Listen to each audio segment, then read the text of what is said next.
digest. From lane to the new shining ground, echo chants where the legends are found. Heroes carved in the heart of time, we march on through grit and grime. Oh Tottenham, Tottenham till I die. Raise the banner, let it fly through the rain, through the fire. This is my club, my only desire.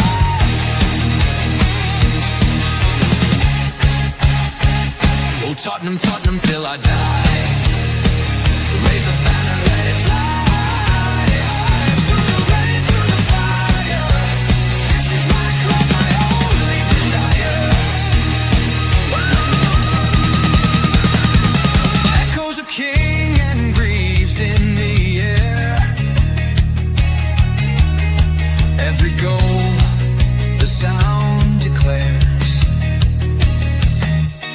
Heartbeats pound like a drummer's song, marching forward, fierce and strong. We're the ones who rise in the clash. Numbers running in a white shirt dash. History burns in the roaring crowd. Every game we scream it loud. Oh, I'm Tottenham, Tottenham till I die. Raise the banner, let it fly through the rain, through the fire. This is my club, my only desire.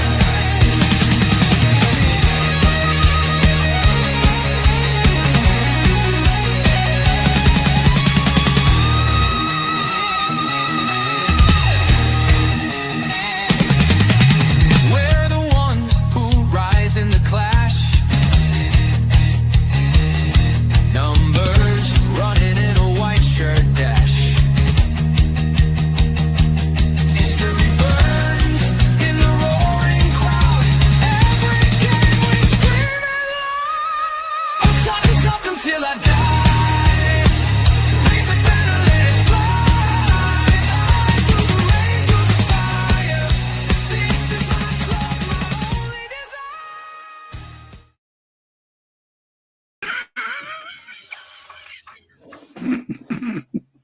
Go away for 4 days and forgot how to run the show. It's absolutely shocking. I just don't know. Hey, I'm back. Yes, and welcome to THFC Till We Die. And yes, this is the return of your most favorite show, the show we run every summer, Newsbeat.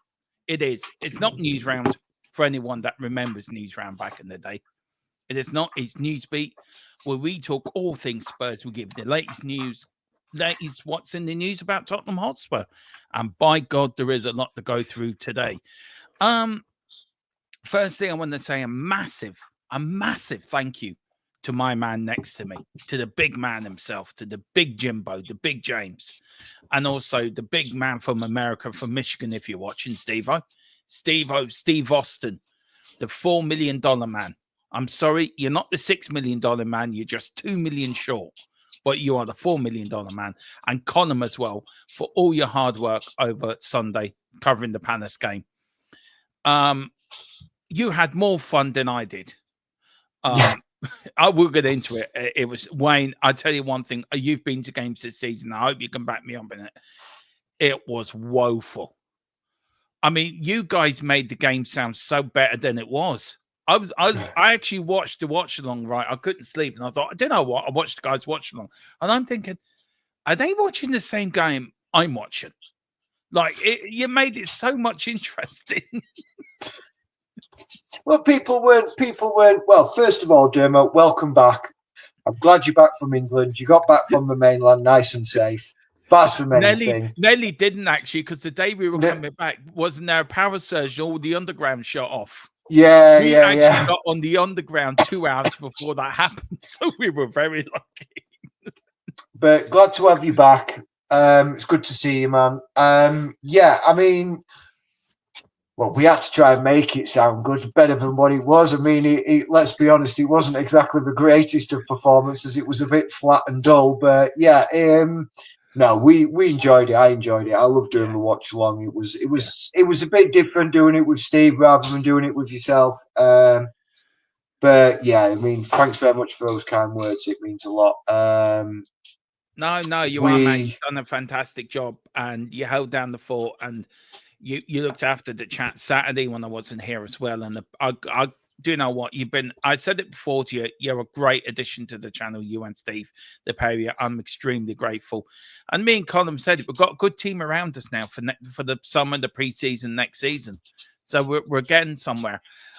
Do hit the like button, guys. Now, as you read, if you're in our group chat, we are changing providers how we stream. Now, I've done this because me being Irish, I always can sniff out a deal or sniff out a free way of doing stuff. I'm Irish. It's what I am. It's what we're about. Do you know, I could go into a Gale Force win and sniff out a fiver. I mean, I'm that good. Not Del Boy like, but I am that good. Careful, Dermot. Don't pat yourself too hard in the back. You might fall over. Yeah. Just you might not fit in camera view. Yeah. But anyway, we are going to a new provider on Monday. So all order will be resumed. But we're crumbled together because me and James didn't want to let you guys down. And that's it. You guys are the people. And we've hit the big number of 2,050 over the weekend. And that's why I was thanking James and Steve, because we got there on match day. Oh, I've got so much to tell you about my day at Tottenham. Oh, from the good, from the bad to the really funny, and just to the outrageous. But we will get there. Let's welcome some people in the chat, because there is always people there. And of course, first in, and be like Wayne, do pick up your memberships. It does help. We're doing a lot of new membership stuff in the summer and for next season. So do get on there. And we're also being joined. I had to invite him on, Steve. James, right? Because it is coming up to the big week. It is the man who doesn't know if he's from Limerick, Cork, Kildare, Dublin. If they call Tottenham bipolar, then Man United have to be really the same. Because he doesn't know who he is, this fella. But who are you today, sir? Welcome to this. Would you like to introduce yourself? This is a safe place. You can be yourself. So, who are you, and where do you come from? I'm the rebel that has been working since 8 o'clock this morning until about 7:15 this evening. So I'm absolutely shattered, and I was like wondering what was going on. I got a random StreamYard link here. He thought my luck has changed. I'm in. I've picked up something. But I just said I'd jump on and say a quick hello, because I actually checked if you were live, because I wasn't sure what was going on. I thought it was to do with our bit of housekeeping that we have to do, but it's not. No, I was getting on because we are going to talk a bit about the final, and the build-up has to start now. The ribbon has to start now with you and Colin. Look, he's getting serious now. You mentioned the final. Look at him. He's getting all serious now. Look at him. Yeah, sits up, squares his shoulders away, and he's like, right, come on, man. Creaks the neck. Gary, I wanted to get your response actually to Gary Neville's comments, what he made over the weekend, but we will get to that in a minute. Big up to James as well, saying good evening to everyone. Wayne is in there in the chat. He goes, John Craven's new round. That's a blast from the past. He also says there's only one Steve Austin, and he's stone cold as hell. Yeah. I don't know what that means, but is that wrestling? Probably. Put it this way, Dermot. Yeah. I had the chance to go to Bournemouth game and I turned it down. Well, that says everything. Behave yourself, lads. The boss is in town. The boss is in the watching. Well, he's actually not the boss. He's the assistant boss to the boss, which is Mr. Strong. He reports to Mr. Strong what's going on. So better behave ourselves. Guys, says, good afternoon, gents. Glad to see you guys live. Yeah. Actually, Dermot, he's the assistant's boss, because he obviously is answerable to his own missus as well. Oh, that's true. So Mrs. Colum and Mrs. Tron are in charge of our whole network, and Mrs. Bobby, and we're all just working for so basically we've got 3 behave ourselves. And also Mrs. James's wife as well. She's in charge as well. So we're all under the thumb. behind every good man is a stronger woman. Yeah, that is so true. Wayne says Dermot sounds like he's related to Del Boy or Arthur Daly. More Del Boy than Arthur Daly. And then Wayne says, considering how much your current provider has hugged the prices, don't blame you for leaving them. Yeah, from $39.99 to $300. Not just even just a 300% increase. Yeah. I wonder if that's something to do with the tariffs as well. Maybe. Yeah, I didn't think about that. Bilbao are doing a rip-off Republic. That's what's happening. Yeah, it is. Guys, Man United, Tottenham, Man United, Wednesday. Gary Neville came out yesterday. We're not going to call him. He says, don't you be ganging up on Rebel. No, we won't be. Gary Neville said the only player he would pick in the Man United side is Bruno Fernandes. And he would pick every other Tottenham player above your current team. Now, I'll go to Rebel first, James, because I think you and me could have a bit of a laugh about this. But yeah. What does that say to you, Rebel, about the current Man United squad, or what does that say to you about Gary Neville as a TV pundit? Well, let me just kind of briefly run through it fast. Vicario and Anna. Vicario's the less error prone of the two, so that's why that's the case. Yeah. Porro, his production has been outstanding this year, so again, you have to say fair enough. There's probably an argument between Jedi and Mazraoui as to which one of them would get into the team. It's probably blurred lines. Then your centre backs, Van der Ven is just a given, but then there's probably a debate between Yoro, Romero, and De Ligt for who partners them. Would you put Danso into that argument as well? I think Dan, while he's decent, I think he's not at the level of the other three. I think yeah, I agree with you. So, like, it's kind of a case of horses for courses with those three. So, like, while he's kind of made a sensationalist claim, just having gone through those few alone, there's probably a few that are borderline. Then your central midfield, Bentancur, Casemiro, there's probably an argument for either both be included or kind of a dealer's choice. We've already spoken about Bruno.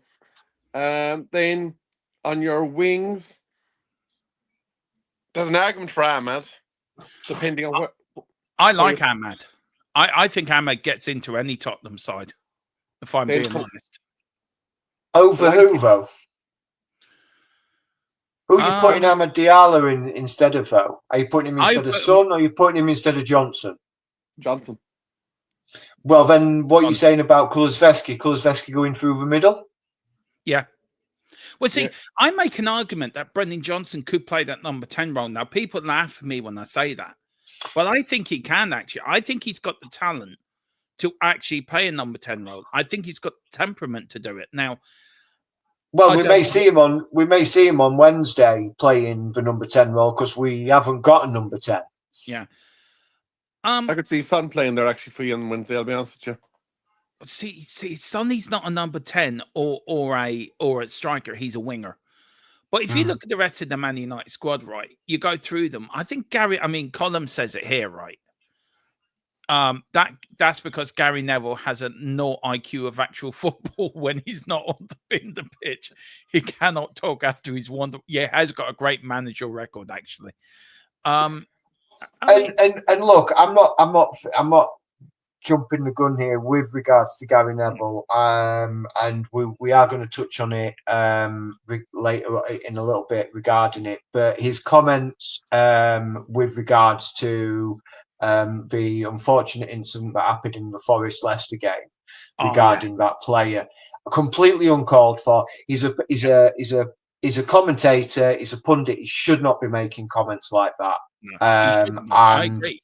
And regardless of whether or not he thought that if he thinks that player is doing that, say, I think he's wasting time. You don't come out and say flatly, he's wasting time. He's not actually hurt, because you are not medically trained. You are not there on the pitch. And I'm sorry, I didn't have a great deal of respect for Gary Neville anyway, because I think he's a very biased commentator whenever he's commentating on any kind of football match. And if Man United are playing, doesn't really matter how badly they're playing, he still thinks they're fantastic. But he should not have made those comments. And that's all I'm going to say on the matter. He should not have come out and said that, because that man is seriously hurt with a life-threatening and possibly could even have become a career-ending and life-ending incident that happened. And that's all I'm going to say. What's your thought on Gary Neville, though, Rebel? Seriously, though, as a commentator, and the comments he's come out with saying only Bruno Fernandes I will pick every Tottenham player, and especially the comments he made about the Forest player, who's now in a juice coma, I think, as well. What? Does he have to come out and apologise, do you think? Because he's made these gaffes before. I'm going to be honest with you, Dermot. I think Gary's to see you next Tuesday. I'll let you fill in the blanks there, because he just doesn't represent any intellectual footballing views. Yeah, no, he doesn't. Then Jamie Carragher, actually, despite him being a Liverpool man, has more sense. And despite him doing the stuff that he did with the spitting and all the other stuff outside of football, at least, you know, when he opens his gob, something kind of proper comes out. Like, when I look at the pundits, I actually enjoy Big Meeks. I enjoy Thierry. I enjoy Carragher. Like, you can see sense in them. Obviously, Roy. But I love Roy. But Gary, I don't know if you remember Joseph Brawley on the Sunday game. And it's like he's trying to be controversial for controversy's sake. If you get me? Yeah, I do. That he's casting out lines, and sometimes he doesn't know where to blur a kind of a bait with something that's wildly inappropriate. And I didn't know about the things that he said about the Forest there. And to be honest with you, if he has not apologised, I would be telling him as an employer, you're not going on telly. Just end of. We're not putting you on the screen. Yeah. Well, they did that with Matt Letizia. Sorry, they did that with Matt Letizia. They got rid of him quite sharpish, and all the Soccer Saturday team. And also, look, I enjoy like there's a podcast with Gary Lineker, Alan Shearer, and Big Mix, and I love that. It's called, I forget what it's called, but the three of them together are really good. Like they make a good podcast. Roy Keane, of course, on the overlap. I mean, Roy Keane's just funny, full stop. I mean, you ever see Roy Keane? I mean, me and Rebel both know he's a cork man. He's going to come out on what he says. There's a bit of Roy Keane in Rebel. We can see that. That's why you never upset Rebel. That's why we call him Rebel, because he is a rebel. You don't upset him. He's Roy Keane. He will come round to your house and sort you out. But the likes of Roy Keane, but Gary Neville, he is an absolute plonker. Yeah, he's a muppet. So he should come out and apologise for what he said, to be fair. And that comment saying that only one player would every other Tottenham player will fit into a man, I think that's very disrespectful to the Manchester United players that are actually there now. All right, you may not like them, you may not agree with them, but to make that statement, we've got some woeful players at Tottenham. I think, Jarvis and James, you probably agree that maybe 5 or 6 of the positions, it's probably a toss of a coin between the United player and the Spurs player. Yeah. It is. Yeah, go on, James. Go on, man. Sorry. I was just going to say, the young, I always forget his name. Young lad up front, Rebel. What's his name? Yeah, Rasmus Højlund. I think he's just had an off season this season. I think there's undoubted, unworldly talent there. And I would have, when there was rumours that we were even looking at him, because of how poor he's, I was like, yeah, I'd take him, because I think he has the ability, and he's proved he can play at the highest level. And I just think he's had a bad season. I mean, Sonny has had a bad season, but are people saying, "Oh, is everybody writing Sonny off and saying that that's it now? He's done. He's completely he's shot." there is the odd comment that comes out like that, but me personally, there is so many Manchester United players in there, and Colm, if you're listening, this is the first time and only time I will be nice to Manchester United this week. But I think there is. Yeah, what happens after this is war. No, I think there is just. I think Eric Ten Hag destroyed the morale of that squad, and Ruben Amorim's come in and he's had to try and pick those players up because they were just destroyed, and he's working on a shoestring budget, and he's having to then, and he's not been there that long. People forget he's not been there that long. So he's had what? That begs the question then, James. That begs one transfer window. Yeah, one player as well, James. One player. That begs the question then. Does the question that begs us is with Ange and Amaron, right? Who needs the UEFA Cup more? And I think Ange does. Yeah, Ange needs it more. With no disrespect, Rebel, and no disrespect to Manchester United, and I said it in a previous stream. Manchester United have had their time in the sun.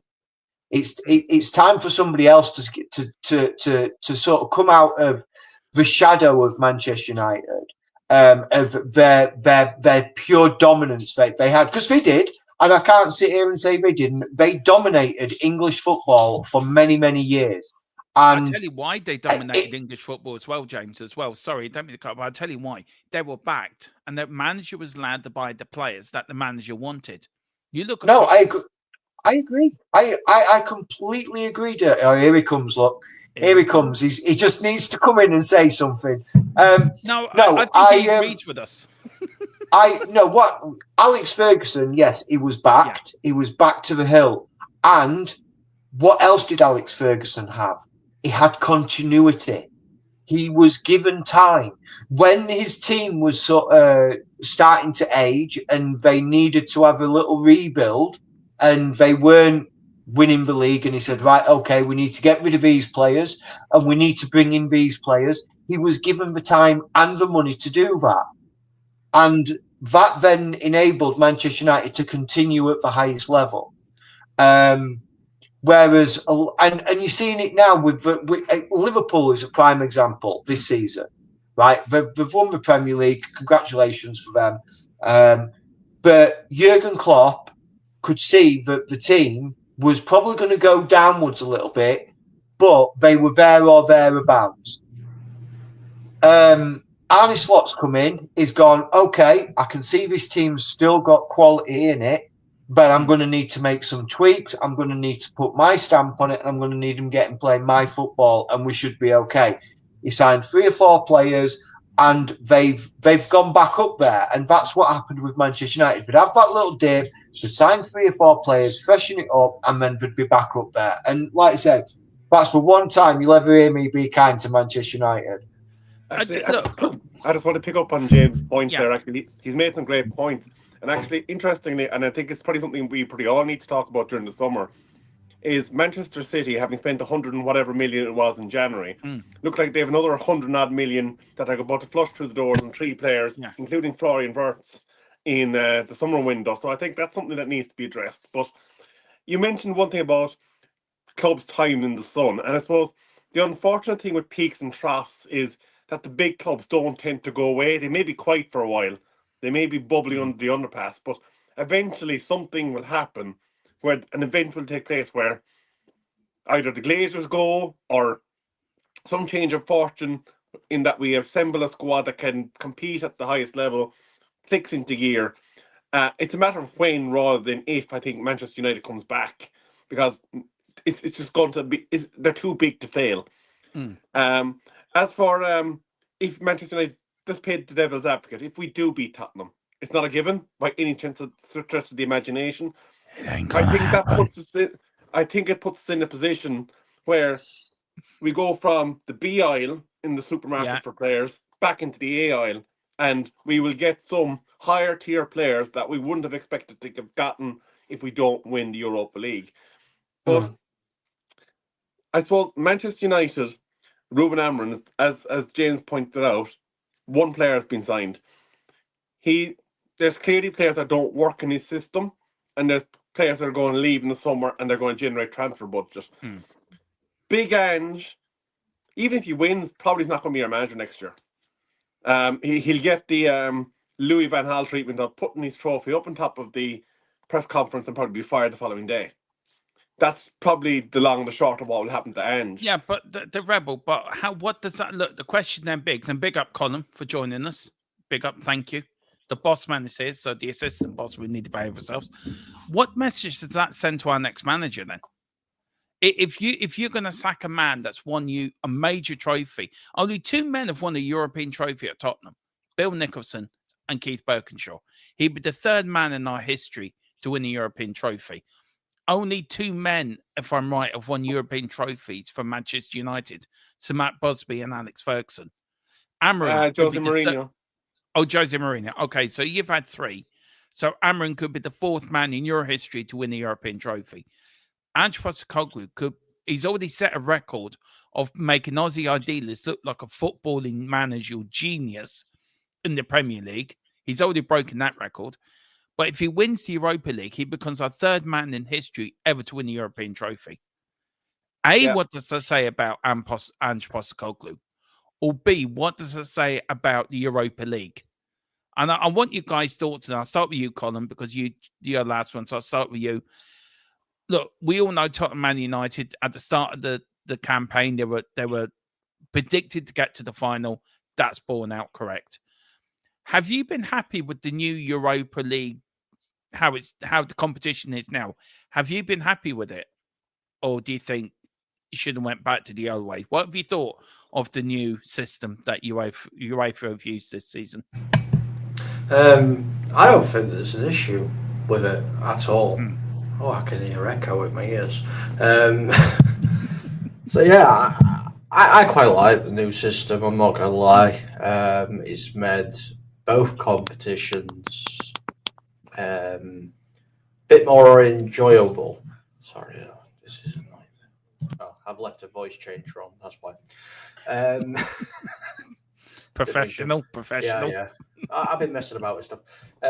So yeah, it's made both competitions more enjoyable, and I think it's really, really worked out well. You know, it says a lot though, doesn't it, when 2 teams are 17th and 16th are in the final of the cup. But end of the day, they deserve to be there because they've been the best in the competition. Obviously, we predicted at the beginning, because we'll go over it at end of the season, you backed Tottenham, we backed United, and we said if we weren't allowed to pick our own clubs, we would have gone the other way around anyway. Yeah. Can I also just say I did pick the right team who was going to win the league out of all the year. Yeah, but I'm never going to pick Liverpool, am I? Let's be real. You did self-consciously. You knew Liverpool were going to win the league. You knew self-consciously. But look, James, I understand what Colin's saying, and Colin makes very good points here. But were you away for bowing down to the Super League, and this is why this new system comes up? And has it made it easier for the likes of Tottenham and Man United to get to the final? Because really and truly, a 16th and 17th teams in the Premier League should not be competing for a European final, for a chance to get into the Champions League, Right. So the way I look at it, we'll break that down a little bit. For me, I have to break that down a little bit. Right. So for me, the Europa League, right, is a top quality competition. I've always thought when it was the UEFA Cup, it was always a top quality competition. We are in that, not because we are in that competition, not because of our form this year. We are in that competition from our form and our league play from last year. That's why we got into that competition. Look, we can sit here and we can debate and we can talk about how poor our seasons have been. And we all hold our hands up and say our seasons have not been good enough in the league. Our league forms have been shocking. But does it not show the strength of the English game that even though two teams that are struggling domestically can still outplay and outclass some of Europeans, I don't want to say second tier leagues, but sort of some of Europe's other leagues and outplay them?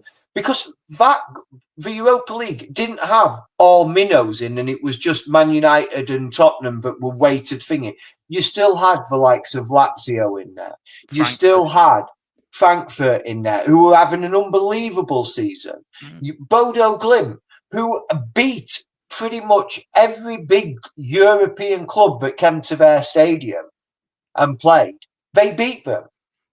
So you can't say that, okay, it's all been weighted towards Spurs, Man United, because it's not. There were other big clubs in there. We didn't top the table. Man United didn't top the table. No, they did didn't. you? No, you did. No, did I we know, finish but above you in the league? In the No, Europa League? we finished eighth. We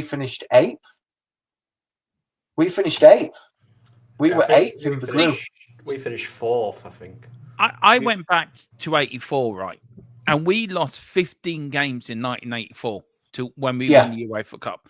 And Keith Berkshire watched the 84 final last night. I found it on YouTube, the whole game, and I watched it last night.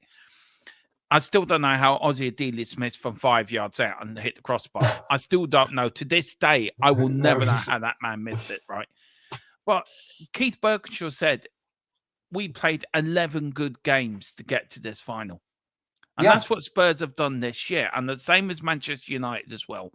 They've played how many games to get to this final? They played the best football in Europe. Look, I was talking to a man on Sunday, right, after the game, the coach's horse and the coaching horses. Big up to everyone that coaching horses. Lovely bar staff. Big up to you, Mr. Bonner. Lovely bar staff, great crack in there. The crack was mighty. Good Irish feeling pub, actually, the Coaching Horses. So I would recommend to go there. If you're there, go on Sunday after the Brighton game, go down to the Coaching Horses. It's always a good laugh down there. And I was talking to this fella, and he said to me, right, there was an argument going on between 3 Spurs fans, right, me and 2 other Spurs fans, that he would take finishing 17th every season, but if we won a trophy, it wouldn't bother him. And I said, do you know what? If we finished 10th or finished 8th in the top 8 every season and won the FA Cup next season, I would take that now. But you look at, I could ask the guys below, Colin and Rebel, right? And they say, no, we want to win the Premier League. Nothing else would do. But if we win the trophy, great. But we want the Premier League. So the question I'm asking, where does that leave the fans' mentality? I'll start with you guys first down and below, because from Man United point of view, and then me and James will talk from the Tottenham point of view. Where is that right? What I say about Man United fans' mentality that the league is, you want to win the league, nothing else will do, or is it like us that you could finish 17th and win an FA Cup and you'd be happy with that? I never want to finish 17th again. Let's just make that clear, because that's embarrassing for our clubs of both our sizes. Yeah, it is. To be fair, but yeah, like what you actually fail to forget or fail to remember is Manchester United didn't finish in a European qualifying spot in the league last season.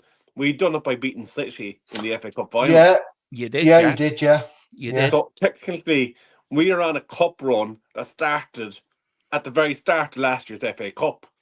And strangely enough, we're still unbeaten in Europe.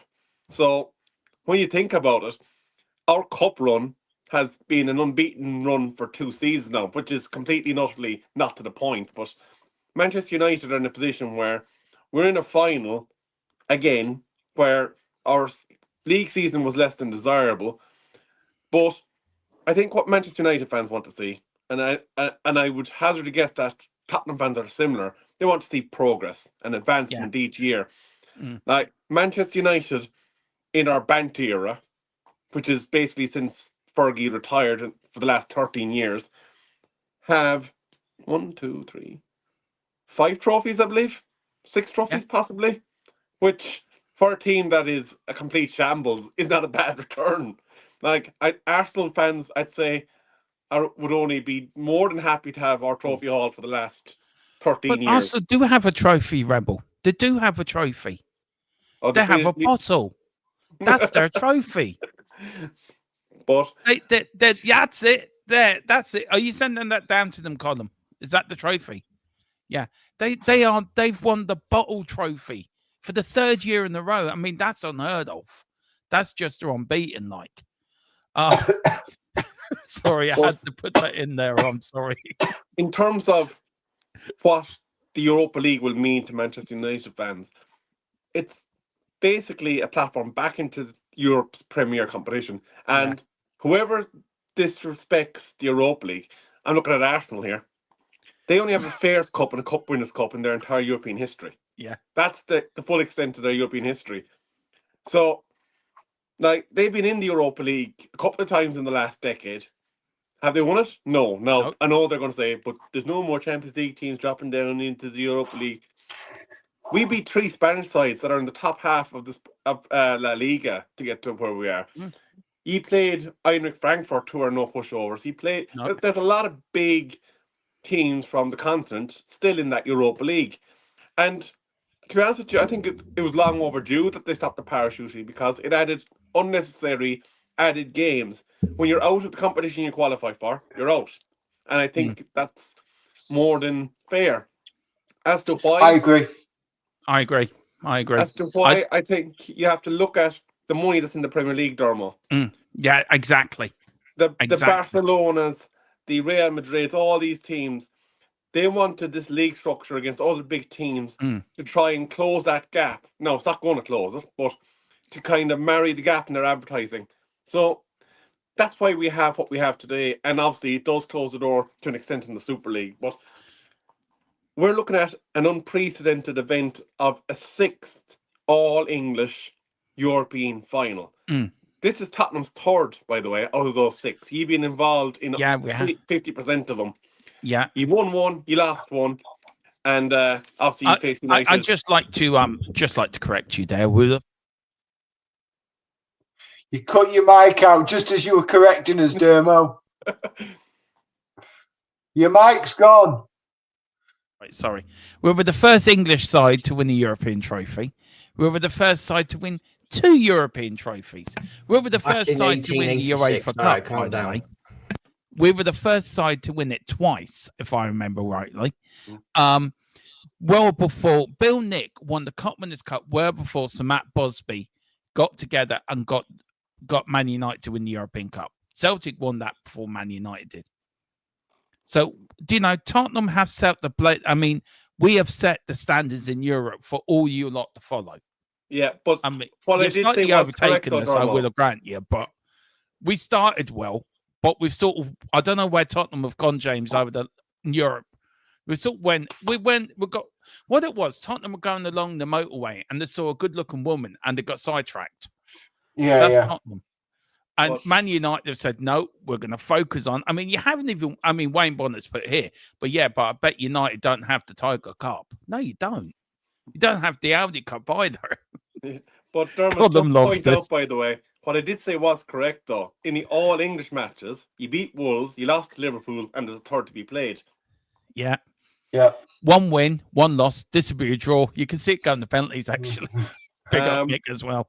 But the other thing, just to finish off the point on the all-English ones, we also have had an all-English final. We beat Chelsea in their owner's backyard in Moscow. On penalties. Yeah. We still beat them. Yeah. Who's the underdog for the Europa League final? United. Man United.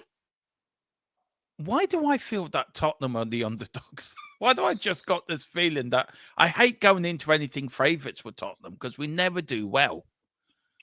I think with regards to although, like Rebel says, Manchester United are on an amazing cup run in Europe, completely undefeated, and I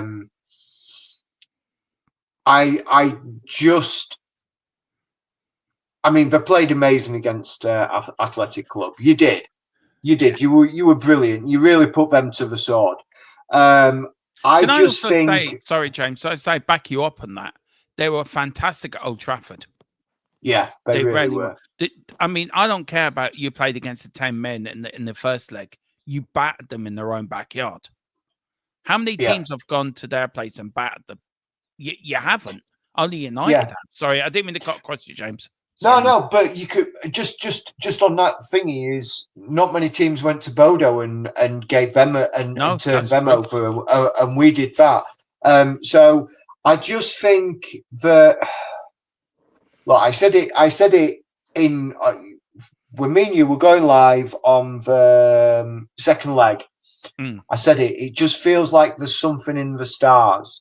Yeah. That this is Spurs to lose, and I just think I'm sticking by that. I think that is just something that is we're ready to take it, and I think this group of players saw an opportunity probably way back before the second to last league group game. They saw an opportunity. And they've just run with it. That this was going to be this was going to be our route. This was going to be our way. Sorry, I got distracted by that comment by Andy. Andy, just to tell you, yes, he has had surgery. Andy, he is. We're not 100% sure. I haven't had it confirmed. I don't know if Colm's had it confirmed yet, but we haven't had it confirmed that he's definitely out for the final. But he has had surgery on his knee, on his patella, and it's not looking good that he's going to be playing any part of the final. I know Rebel has to pop off, so Rebel, thank you so much for coming on. So it's a pleasure. Do you want to give UFC Spotlight a plug? Absolutely, yeah. Please join myself and the swing master himself, the master of records, column for some Manchester United related content. We will have some sort of a Europa League preview where we'll give our honest, unbiased opinions of how we feel it gets on. We do have to give we do have to give some bit of bluster when we're dealing with a cross-platform stream and pretend like we have a chance. But yeah, please do join us on MUFC Spotlight. We will be live there. I'll be talking to Colm probably tomorrow about when our next live will be. And if you want to get in touch with the channel, you can catch me on Kerry_Rebel or Colm on FTSN Colm, isn't it? Yeah, there you go. Yeah, it'll be changing soon. Well, Rebel, it's been an absolute pleasure as always, man. And we will see you between now and we will see you on finals day too, and the day of the final. I think we're going to do something quickly before the game, and then we're all going to bunch up together on the final score. We're all going to come together as one, either to wish you congratulations or commiserations, or just see me cry because as we lift the trophy and see James running around the room naked because he's that excited. But all that to come on finals night.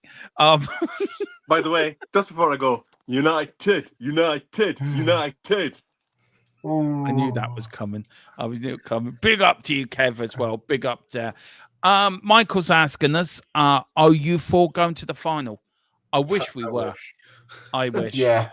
Have you seen the cost of the tickets, flights, and just for a one-night stay, Michael? I priced it all up, and you were looking at close to nearly $3,500 for a flight out there, ticket to the stadium, one night in a hotel, and a flight back. You were looking at about $3,500. Well, I tell you what Tottenham are doing for the season ticket holder. Tottenham are laying on a plane for season ticket holders, right, to go to the game, but they're charging them 800 quid. Up for the flight. 800 quid for the flight. Somebody told me that Sunday, and I couldn't believe it. Like, there's one lad who's going to the game. He's flying into France. He's driving through Holland, He's going there by car. Fair play to him. There's loads of people going down it through Ross. Why is he going through Holland? Because it's cheaper. Yeah, but that's going that way then to come back. Yeah, well, Spain's next to France. He said this, instead of paying 800 quid, he'd rather drive over and drive down. He said it worked out cheaper. The ferry's only costing them sort of 100 something quid. You can go to Rosslare and get Rosslare straight to Bilbao. It's 2 days, like. But look, that's fine. We've got more of that to come. I'm sorry I'm a bit rusty. I haven't streamed in a few days, so sorry I'm a bit all over the place. Right, guys, news. Tottenham and probably news column. You probably got some news as well, I suppose, on your hit list. Offside. That's where we were going to start tonight, guys, before we got sidetracked with the Man United. Over the weekend, we had the Forest were playing Leicester. There was an incident in there. Now, Colin, have you got the latest on the Forest player? Is he still in the juice coma, or has he come out of it now, or what's the latest with him? Give me 2 seconds and I'll find where it is, because I've got information overload here, so I'll find it. Anything you can share? Yeah, well, I'll bring it up and obviously let you two discuss. So okay. What did you think? I want your guys' thoughts on this, and guys in the chat as well. Newsbeat is sort of all over the place when it comes to mainly Tottenham, but we do talk about other football-related news. How did you feel about the owner coming onto the pitch at the end of the game and berating Nuno because of it? And also, did you have a problem with that? Could you see Daniel Levy coming on the pitch and berating Ange if he didn't take a player off? Do you reckon he was right to do that? Because Simon Jordan said he was in his rights, so I don't know what you guys think. So it's actually come out. I don't know if Colin can back this up, and whether or not the news article that I read was correct. Is that they analysed the footage and they used lip readers to read the lips of what was actually said between Nuno and the owner, and he actually wasn't having a go at him regarding the match or anything, because a lot of people initially said he'd gone onto the pitch and was berating Nuno because they'd drawn. It was dropped points against Leicester, against the team that had been relegated. And it was all like, oh, Nuno should hand his resignation in, no owner should do that.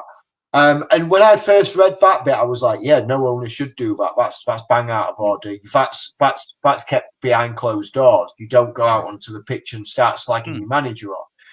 But actually what they'd actually talked about was he'd gone on to express to Nuno how serious Tomiyasu's injury was, and like basically relaying the information from the medical team of what had gone off, and how he was like basically he was deeply upset by it and everything like that. So and it was only the mainstream media had come on and said, got behind the whole of Forest owners come onto the pitch to slag Nuno off and tell him that it's a disgrace that they've drawn 2-2. They've made they've made it more out than what it was, basically. Yes. Yeah. And it was actually him coming on to give Nuno the information about what had happened with Tomiyasu. Yeah. Colin, what's your thought on it? What was you taking it when you first saw it? Do you like that sort of thing that an owner would take? Do you know, is it the owner's prerogative to know this is my club, I'm going to do what I want? Or do you think there should be some boundaries? There should always be boundaries. You know, if you're going to do something like that, you do it in private. You pull him into the office and do it. But yeah, James is 100% right of what the conversation actually was. And it was also, the Forest owner was actually going to go over to the ref and, like, you know, explain to the ref exactly how bad the situation is as well, and, you know, have a little bit go at the ref. So when you see Nuno kind of like, looks like, as they put it out there, they're arguing back, he's saying, don't just leave it. He's telling it, because obviously we all know that the Forest owner is a bit hot-headed. Yeah, he's done it before. Yeah. So,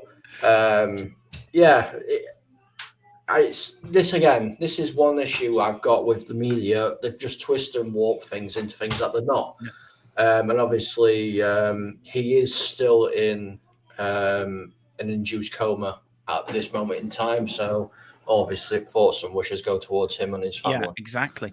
So, was this bound to happen with this stupid offside rule? I mean, it's the most stupidest rule.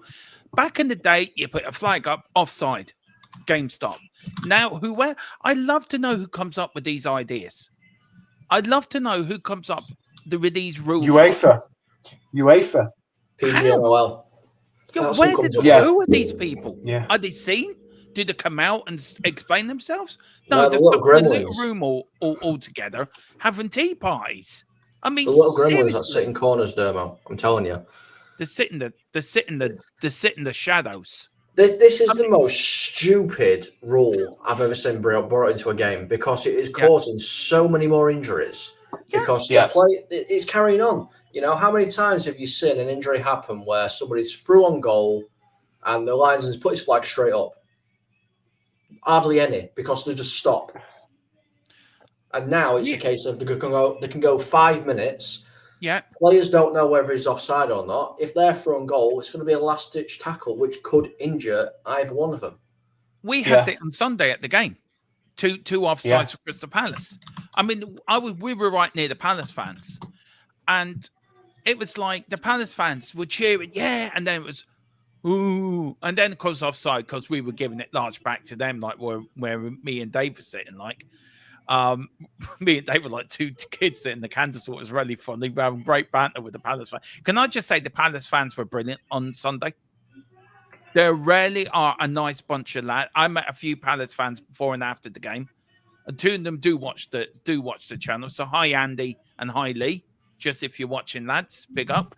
Look, good luck for the cup final. And it was ridiculous. VAR in itself should go. It's the most stupidest bit of. I mean, you have to wait 5 minutes and it comes up on the screen. Goal disallowed. VAR await decision. And you're sitting there. You can't celebrate. The joy's gone out of the goal.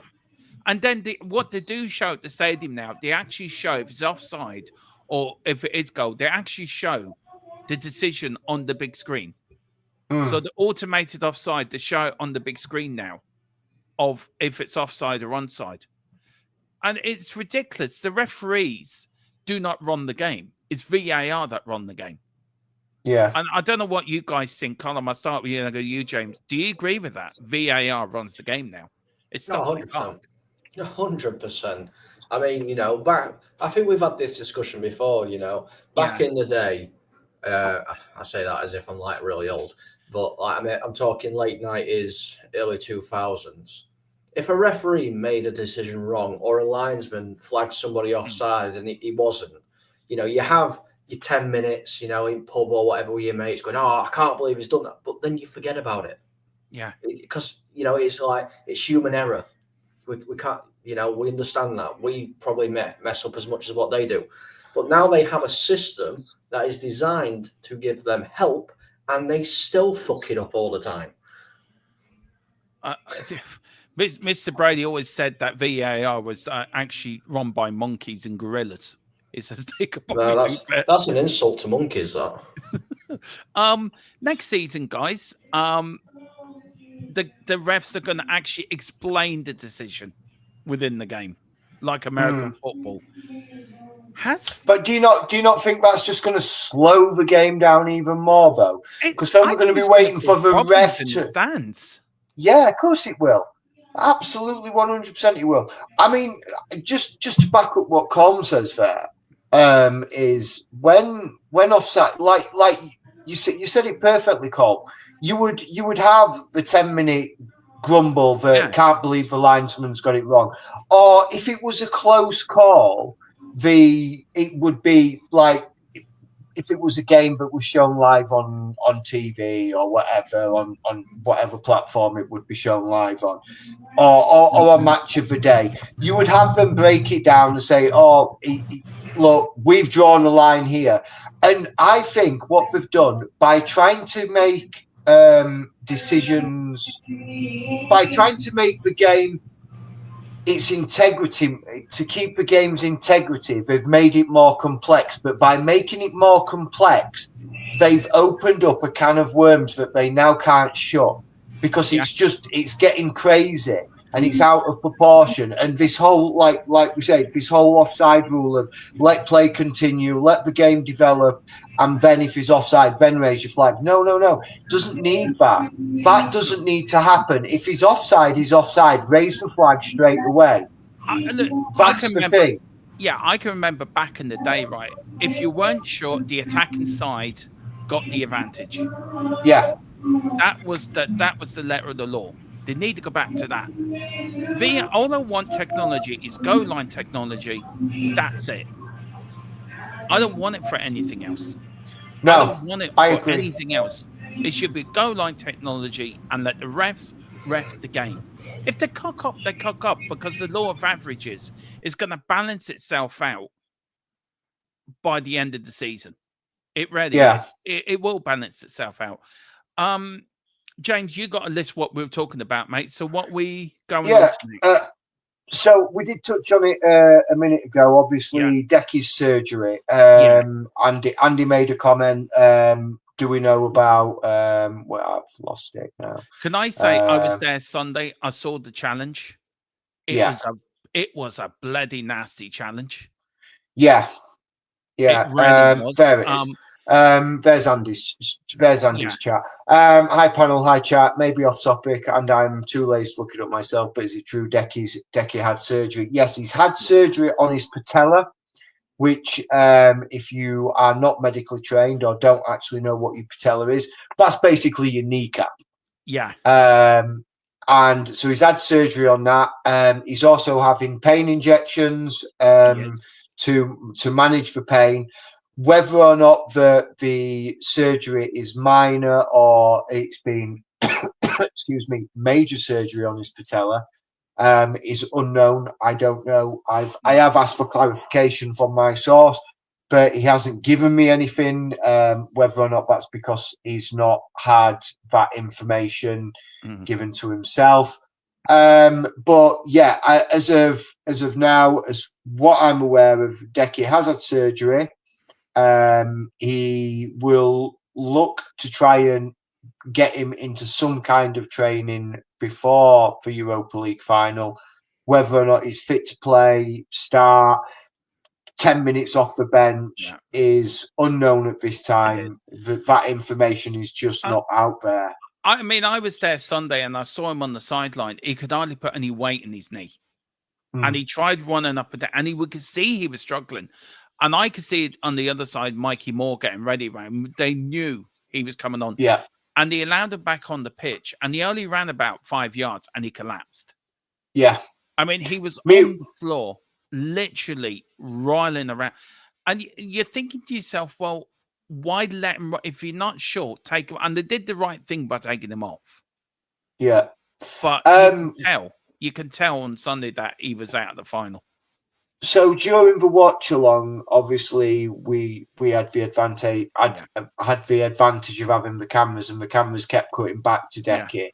And while he was on the sideline, you could see him trying to put his weight down and trying to thing it. And I knew, I was like, he's going off. Me and Steve both said he's going off. We knew he wasn't comfortable. And I think what it was is probably more like Decky probably turned around and said, give me a couple of minutes, let me see if we can get on this pitch and work it and run it and move it.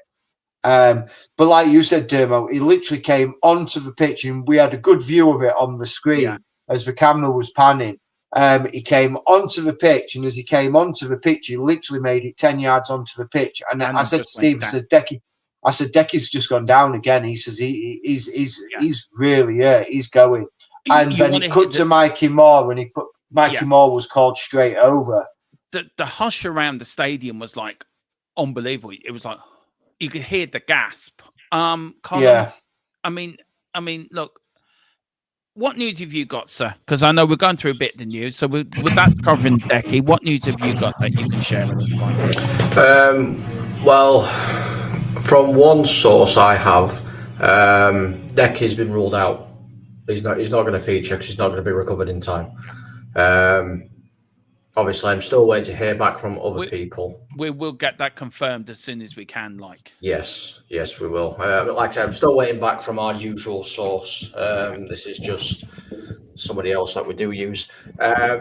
Now, apparently, again, this is not 100% confirmed, but apparently, Spurs have made contact with Lyon over Ryan Cherki, and they've been quoted 22.5 million euros for the midfielder. That's not a bad shout, actually. I'd take him over Basuma. Yeah.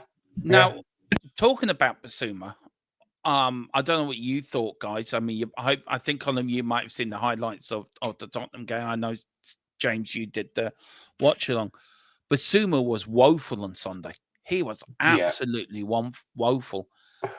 Do you think he needs at fault for the Palace? At fault for the Palace second goal. Definitely. Do you think that'd be a good step up for instead of Basuma? I think it would be. I think he'd be a great step up. Colin, yeah. He would, but two different kind of styles. Cherki's more of your attacking kind of style than a Basuma. But yeah, more of a number 8, Colin, would you say? Yeah. It's definitely more than 8, which I think you really need. I mean, if you got him in, I think your midfield, I wouldn't like to play against it. Let's be honest. No. Wait till I tell you my bit of news, Colin, in a second. I've already told Dermo, but I'll give you this one in a second. Yeah, Chill Moves, it says representatives of both winger Ryan Checker and Xavi Hernandez have been seen in London with Leonardo Gabardini. Now, if people don't know who Gabardini is Paratici's right-hand man. Wherever Paratici is, Gabardini is. I think Gabardini's coming back to Tottenham, you know. Yeah, I know we're the first channel to break Paratici coming back again. Again, this channel breaks news quicker than even Sky News. I don't know whether we have to keep defending ourselves, but we will do. Now, if this is the case, then this sort of runs on to the news you've got, James. Are Tottenham buying for a new manager, or are they buying for Ange? Now, I let Steve say his news to Colin because I know what he's going to say, and then we'll get into that sort of little debate or little talking point. Yeah. So through my contact today, Colin, I got this. So Real Madrid want to sign Christian Romero. Tottenham have quoted a roughly round about the 80 to 85 million mark. Real Madrid cannot afford the 85 million on their own, so they have proposed a straight swap deal with Rodrigo coming in the opposite direction, and Rodrigo wants to follow Carlo Ancelotti out of Real Madrid purely because of his ongoing feud with Jude Bellingham and Kylian Mbappe. And the new manager, because you got the manager bit as well. I think it's all links together, actually. It does. Believe me, it all links. And the further talks have been ongoing with potentially our next manager being Xavi, the ex-Barcelona manager. Now, look, all this is rumour until confirmed. We are not confirmed. These are all rumours until confirmed. Colin, I mean, what are Tottenham up to at the moment? I mean, what message? I mean, I said it to James. You had Ten Hag, who you kept on. What message does Tottenham send out if Ange wins us the Europa League? We both read that news that it will become very difficult for the club to sack Ange Postecoglou. We broke that earlier. but this Xavi news won't go away. Where do you think I'm not going to use ballpark, but where do you think this all fits into the Ange Postecoglou management scenario? I mean, are Tottenham hedging their bets one way or the other with Ange? I think they are, but it's quite interesting because obviously me and James use different sources, and I've had completely different things said to me than what James has had said to him. So it's very interesting because I've been told Xavi is pretty much in Saudi Arabia already. He's going to take over Al Halihad, or whatever they're called, is what I've been told, which is why you turned your attentions to Inzaghi. Now, I wouldn't mind Inzaghi at Tottenham, but the question is, if Ange wins the Europa League, which we did break, it becomes very difficult to sack a manager that's won a European trophy. What message does that send out to the next manager? Well, it doesn't matter if you win, we're going to sack you anyway. Or no, I don't think it is that message. I don't think it is that message. I think it's the same message that Ten Hag got. You know, Ten Hag won 2 trophies, and the message he got was, we don't care that you've won 2 cups. Our bread and butter is the Premier League, and you are not performing in it because you can't always rely on cup success. No. So it's you know, so the league. You may have said it here, haven't we? 3 of us have said it that the Premier League's our bread and butter. 3 of us have said it, or we've all said it. Like, look, we go back to. I can go back further than probably you, Colin, with football. Keith Birkinshaw, Bill Nick always said your bread and butter is the league. So Matt Busby said the same back in the 60s. Though trailblazers in Europe themselves, both managers. Do you know what I mean? Look, for me, I think we have to be very careful what we do with Ange. If he's staying, then back the manager. Back him full the hilt. But all this news are coming out of we have to sell to buy and all this. It's a load of mixed messages coming out of White Hart Lane. You know, is it because of this mole? Is it because of whatever? Why is there so many mixed messages coming out? I mean, you've said one thing. James has been told another thing. Do you know, is it Tottenham muddying the water a little bit? Like, okay, we're gonna. Is it to snuff out this mole? Do you think they're putting out all this information? Potentially, but I think partially it is that, but it's also partially they're not sure what they're going to do. I think that's another thing because, like I said, we've said it. It'd be hard to get rid of Ange if he brings you success. He's going to be the first manager to do so since Harry Redknapp, who won the Carling Cup or something like that back in 2006, right? 2008. Mm-hmm. Yeah, something on those lines. 2008.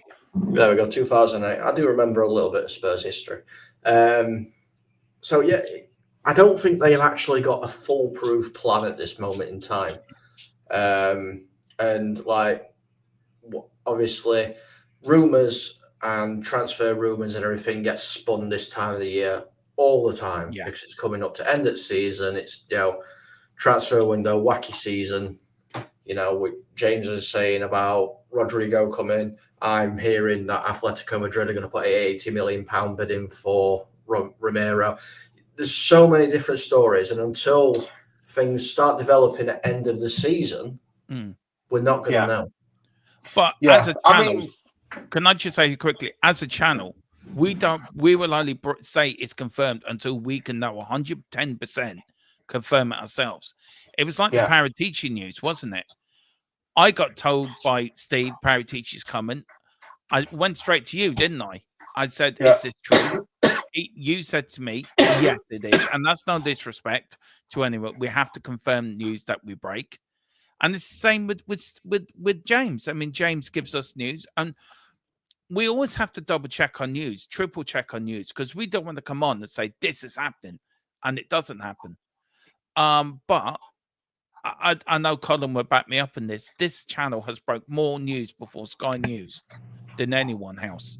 And I know people don't, but I know there's people don't believe us, and I know people don't believe what we say or doubt what we're saying and about the takeover. But look, we can only tell you what we are allowed to tell you. And we try to keep you up to date on what we know. And we'll always have done and we'll always will do. It's what the channel's about.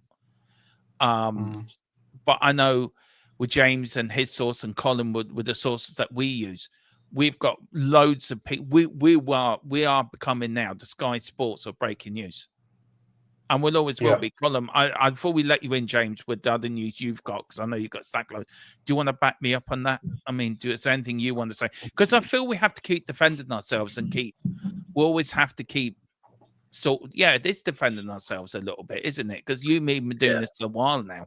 Yeah, we've been defending ourselves for quite some time, but I get it. People are skeptical because things aren't happening as we're saying it happens. You know, well, not as it happens, but as it's happening. Like obviously with the Harry Kane thing that we said that was going to happen, everybody was like, nope, Harry Kane won't leave Spurs. Harry Kane is Spurs through and through. He won't leave. And you know, it ended up coming true. Ange Postecoglou, you know, coming true. Arne Slot going to Liverpool. You know, Paratici coming. There's been loads and loads, and it's like, yes. I know some people, I'm not going to dig the person out at all because this isn't a dig, has said we need to be more accurate and give ballpark figures and stuff like that. And this is no disrespect to him. I just want to explain why we don't do that. We don't do that because we can't do that. We can give you a ballpark figure, for instance, but it might not be anywhere near that ballpark figure because we don't have that information. We can only go on what we've got, and that's what we give you guys. Yeah, that's like saying, sorry, Dermo, I didn't mean to think. That's like us getting some information and then us saying, okay, next 6 months, this is going to happen. What's the point in telling you that? What is the point of us coming on and saying, okay, in the next 6, anybody could do that. Say, oh, in the next 6 months, we're going to sign a world-class player. You could sign a world-class player in a 6-month period. Of course you could. But we try to give the information in a way where we're getting the information. We can say what we can say and when we can say it without jeopardizing our integrity as a channel, and B, the information, the source that we're getting it from. We don't want to jeopardize them being able to continue to feed the information to us. So I'm very proud of what we've achieved on this channel, and I'm extremely proud. And Colum's been here since near enough to start, haven't you, Colum? And I'm very proud of it, and we will continue to do it, and we'll continue to be the breaking news, and we'll continue to do what we do, and we'll do it our way. Yeah, we're very unique in that, and whatever they else will do, we'll let them, but we'll do it our way. And we're going to continue to do it our way. We've always have done. We always will do. We've learned as a channel, you know, over the couple of years, because we've had some stories come in that people have said, and you know, we've not fully checked it properly, and it's turned out not to be right. We've had, but again, this goes back to the whole ballpark figure. I mean, we learned from this. You know, we had information given to us by our trusting source, our very reliable source, that the takeover was going to be done within a certain time frame. We've given that information and it hasn't happened because things have changed. And then people come back at us going, well, you said it was going to be this. So, yes, we did say that, but we can't control the information we get. And then if it, you know, 2, 3, 4 weeks or 2 months down the line, something has happened which has now changed that time. You know, we trust our source that we get our information from. He's very rarely wrong. Very rare. I mean, I was told it's still going to happen, but it's when it's going to happen, that's the thing. But as soon as we get the okay, we will tell you first. But Colum's right. Big up to Stateside Footy. Big up to our sister US channel. It says Dermo, Big James, and Big Colum. How's the afternoon, lads? Yeah, Steve. We will be in touch with you. something dramatic happened this afternoon. We won't go into it on the channel. There's something behind the scenes stuff there will be a message coming your way. I don't know if Colin would send you a message. Are you going to send it to him, Colin? Yeah, I will do. I thought I was muted though. Yeah, Colin, we're in touch with you. Just for the time being, we'll have to stream a bit differently, but we will explain why. And he also says the question does remain.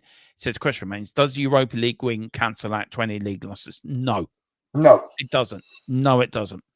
I don't care what anyone says. Anyone that can beat Ozzy Idealist's record should be sacked as manager.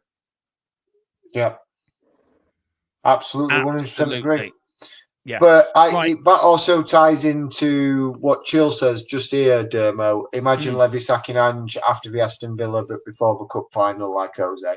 I think Levy won't do that. I think he learned from his mistake in that, with regards to that. So I think it's not going to happen. He won't do it. He risk the wrath of he's already under a microscope with the Spurs fans, and they're venting all their anger at him.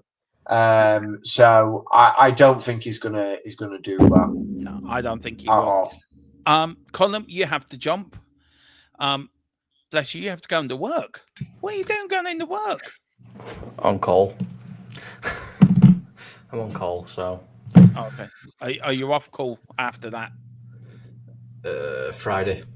You're not back on nights again, are you? No. I'm not. All right, well, hope everything's all right at work, Col. You take it easy. Colin, thank you so much for coming on, man. Do you want to give MUFC Spotlight a bit of a plug as well before you leave? If you want to listen to two deluded Man United fans, come over to MUFC Spotlight, or should I say one, because you've got Rebel and then I'm the deluded one on the channel. So yeah, come over there, MUFC Spotlight. And you will see Colin before the Europa League final. I think we'll do something on Big Up as well. Colin, thank you so much, and keep us updated, sir. As you always do. You're a legend. You take it easy. Cuz. Yeah, see you in a bit, Cuz. And we'll be in touch to see on our new platform. Just very quickly, Colin, before you go, do you want to explain to people what's happened? I know some people have seen in the group chat. I don't think anyone knows on YouTube, but so sort of explain to Stephen completely what's been happening behind the back scenes. We've been zapped up by aliens. Lube has been applied, and a long thing object has been put up our keister. That basically sums it up. Because I'm not going to sleep because obviously. Yes. Yeah. Sorry. Yeah. I'm sorry. I'm having a brain fade. Yeah, sorry. I've had a brain fade, Steve. So We Are Spurs TV says, "What's the news? I just got here." Colin's just off. Yeah. The news. Right, the news. Decky's had surgery. So Decky's had surgery. Potential of Xavi being lined up as our next manager. Real Madrid also want to do a swap deal for Rodrigo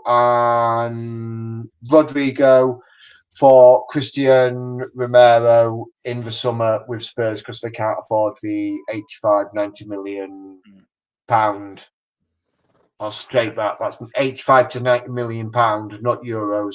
That we are asking for. It's about 110, 115 million euros.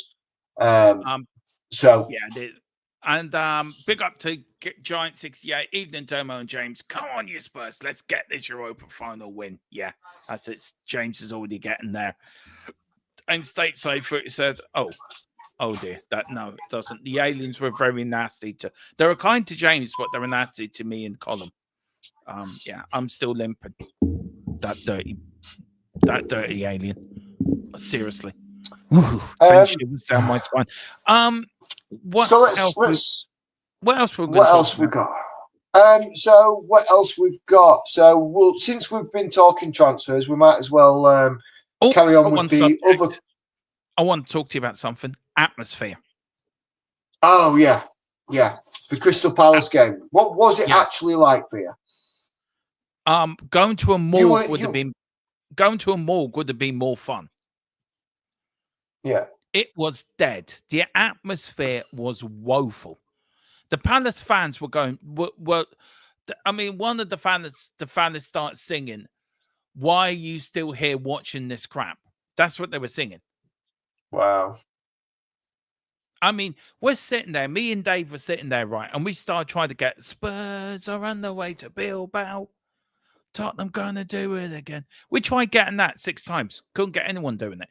There was a group of fans about 2 seats away from us. Tried doing the Yeah. same. Lads behind us in the Kildare sports group, big up to everyone from the Kildare Spurs group. They tried getting it going. It was woeful. A fella sat next to me and he said it's been like that since the 6-3 Liverpool defeat. Hmm. And I could hear him in my ear. He was giving away his Brighton ticket. He didn't want to go to the Brighton game. I have to say, the South Stand emptied after about 70 minutes. There was empty seats all over the place. Yeah. Now, I was walking up. I did go over there. I didn't get to the protest, by the way, guys. I was walking up to the protest, and everyone kept telling me it'd been cancelled. Now, 50 people turned up. Now, I don't know if that's because of what they said on X about not doing the walkout at halftime, which I was not going to do anyway. I'm not going to give up my one game a year to Yeah. do you know that? But James, it was woeful. It was woeful, man. You know what the lane was like. Oh God, the Even lane was in the always night- rocking. You and me remember the Aussie years, the Jerry Francis Yeah. years, the Christian Gross years. But you can guarantee there will always be an atmosphere within that stadium. Yeah. That stadium was Even dead. the Harry Redknapp years as well. Yeah. The stadium was rocking. I don't know what you put that down to. Do you put that down to the fans giving up in the Premier League? Do you give that down? I thought after we did the European final, didn't we? The Thursday before I left to go to the airport. Yeah. By God, was I spent Friday night.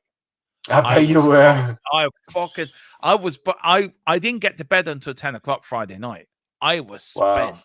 And then I was up early Saturday morning to go to do some recording with Dave and Jack, who I met up with. Like, I flew over Dave, me and Dave stayed together and did some recording on the Irish Hotspur on Saturday, which was a great sort of privilege as well. Met Nick as well, Lazy 8, who helped me when I started this channel. But yeah, we were all buzzing for the game like you would be. Yeah. But there was more atmosphere in the pubs than there was in the stadium. It was dreadful. And there was fans laughing and joking after the defeat, and it got Philip Brady quite mad. And thinking about it, it's getting me mad. That was our 20th defeat of the season. And you can see Levy, where we're sitting. I could see Daniel Levy for where I was sitting. Yeah. And you can imagine, right? You're looking at the South Stand, and it's just emptying.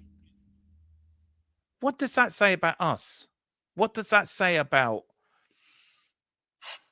Have we rarely, as a fan base, given up on the Premier League?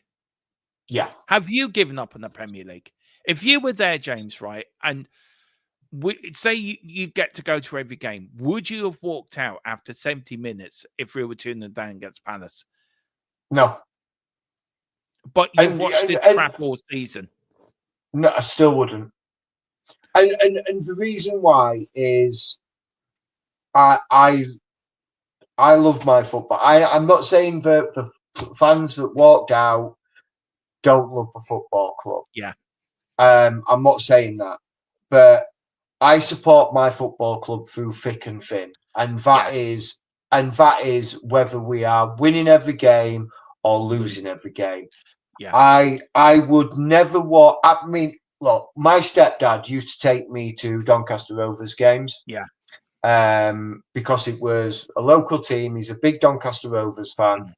And it was my first one of as a growing up as a young teenager, it was accessible to go for it. I watched Doncaster Rovers get relegated from league football to conference league football, and at Old Bellevue, where we had 300-400 fans week in, week out, and out of those 300-400 fans, when they were losing, 200 would disappear, and there'd be 200 of us stood on terrace in dead of winter, freezing cold, and you'd be like, why are we still here watching this? But we would stand by and watch for the game until the last.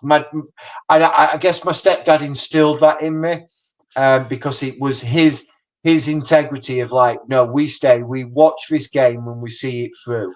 I agree with you.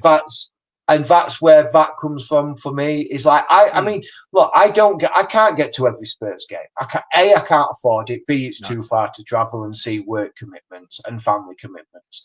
I can't get to them, but I pretty much watch every Spurs game on TV. Yeah. One way or another, I can find a way to watch every game. Now, this season, there's been more losses than it's been hard. But I haven't turned the game off.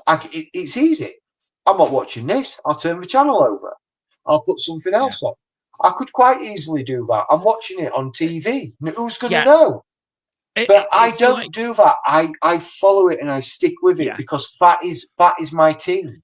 I've turned up for every watch along on this channel, apart from when I've been ill or I've commitments, I can't do it. But every watch along, I've been here, week in, week out. And believe me, I could wake up on match day and say, right, I'm not streaming today. I can't be asked. Yeah. I'm not doing it. Yeah. But there's something that drags you back in. It's your club. You and me. Look, I always said it. I don't mean to sound chauvinist by what I'm going to say. And I don't mean to attack younger fans. Boris, this is not a dig at you and the younger generation. But do the younger generation have a different way of supporting Tottenham than we do? I mean, I was 7 when we won the UEFA Cup. You were a young lad yourself. Yeah, I was 3. So I remember standing in the East Stand lower tier, before seats were bought in. Yeah. And watching shite football, but you had a Glenn Hoddle or Chris Waddle or Paul Gascoigne. Just give you that glimmer of why you stay there. Yeah. And it's something about Tottenham that keeps dragging you back in. It's that I don't know what it is, but it's like it's your second family, isn't it? Yeah, it's like being attached to a giant rubber band, and no matter how fast and hard you try and run away, it always pulls you back. I mean, Mrs. Tronwright would say to me after every game this season, oh, did they win? I said, just don't ask. That's been my response. 20 times I've said, don't ask. Don't ask. Yeah. But I wouldn't change it for the world. I would not change doing this for the world because I love this club. We both love this club. We know what this club can do. And all we want is us to win a trophy. If we win the Europa League, I would guarantee you, not only me, you will burst into tears. I'd be an emotional mess. You won't see Boris for about a week because he'd be on the piss. You won't see him. He was somewhere doing Stig duty somewhere because we do call him the Tottenham Stig. He is Stig Junior. Yeah. We've got Big Stig coming on. Some say Big Stig. He is coming on the final, so I'm going to get this in. Some say that it could be Daniel Levy in disguise, but also some people do say he could be Ange Postecoglou. But all we know is called the Tottenham Stig. He is making an appearance, guys. You know who we're talking about. But I don't know. Watching that game last night reminded me how much I love my football club. And it is a love affair, isn't it? It is. Oh, yeah. Has it changed? Do you think supporting your team has changed over the years from Yeah, my generation to Boris's generation? Do you think it's changed? Because I think it has. I do. And I think it's become I'm not going to diss younger generations and how I'm they not support dissing their young football generation, clubs. but the question No, I'm I'm not. asking, But I think the reason why it's changed is because everything now is hankered towards glory. So we call them glory supporters. yeah, So this year, Man City or Liverpool have won the league, right? So next year there'll be an influx of more, or will appear to be more Liverpool fans. yeah. If Man City then go on to win it, there'll be then the same fair weather fans is another way of putting it. Yeah. They'll support the team when the team's doing well, but when the team is in the shit and in the mire, when they really need the support, they don't turn up. They don't want to play. They don't want to follow them. Fans. Yeah. And I hate that word. I hate they call us legacy fans. When the Super League happened, do you remember the legacy fans thing come out? Yeah. We're not legacy fans. We're Tottenham. I mean, Steve puts it right. Tottenham Hotspur is like a drug. The addiction is to this football club is real. It is real. Yeah, it is real. But I hate the word legacy fans. I'm not a legacy fan. Yeah, I'm not a legacy fan. When I'm really thinking about it, right? So, regardless of the 1984 European Trophy that we won, I was too young. I was too young to really know much about football, and if football was on, given 99% of my family are all Man United fans, I am that 1%.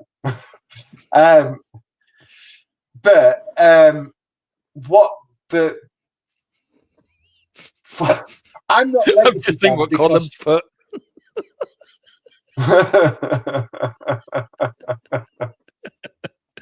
Yeah. True. That's funny. That is funny. Yeah.